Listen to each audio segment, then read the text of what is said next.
મિત્રો આજે મેં વેડમી બનાવવા માટે દાળ બાફી લીધી. દાળ બાફીને પછી તેને થોડી ઠંડી થયા પછી તેમાં ગોળ નાખી અને મેં બનાવવા મૂકી દીધું. ગોળ નાખી ઓગળી જાય ત્યાં સુધી અને કાઠું થાય ત્યાં સુધી તેને આપણે હલાય કરવાનું. નીચે ચોંટી ના જાય તેનું આપણે ખાસ ધ્યાન રાખવાનું. ચોંટી જાય પછી તેનો બળ્યાનો વાસ આવે આપણે પછી તેમાં ચપટી આનો એલચીનો પાવડર અને 1 ચમચી ઘી નાખ્યું. એટલે આપણું ચોંટે નહીં ને આપણું બેટર આપણું મસ્ત સુવાળું થાય અને સ્વાદમાં પણ સરસ લાગે. એટલા માટે સરસ મસ્ત બની ગયું આપણું એટલે પછી તેને થાળીમાં પાથરી અને થોડુંક ઠંડુ થવા દેવાનું. એટલે પછી આપણું આમ ગોરી વાળીને થાય એવું તૈયાર થઈ જાય. એટલે આપણું આ જો મિત્રો આપણે આપણું આ બની ગયું જોઈએ. ઘીથી એના થોડું આગળ પાછળ ઘી લગાવી દેવાનું.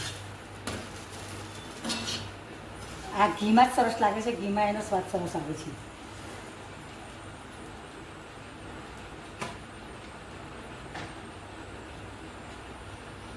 ધીમા ધીમા તાપે ચડાવવાનું.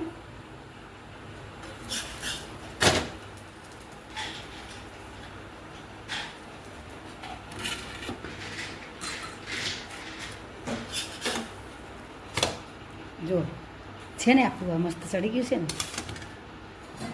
આ બીજું પણ બનાવી દીધું. જો ફ્રેન્ડ્સ આપણે આખી ખુલી જો એટલે મસ્ત મસ્ત બને છે. જો તમે પોચો સરસ લોટ વાંચ્યો હોય તેને મસ્ત પોચી સરસ થાય. મસ્ત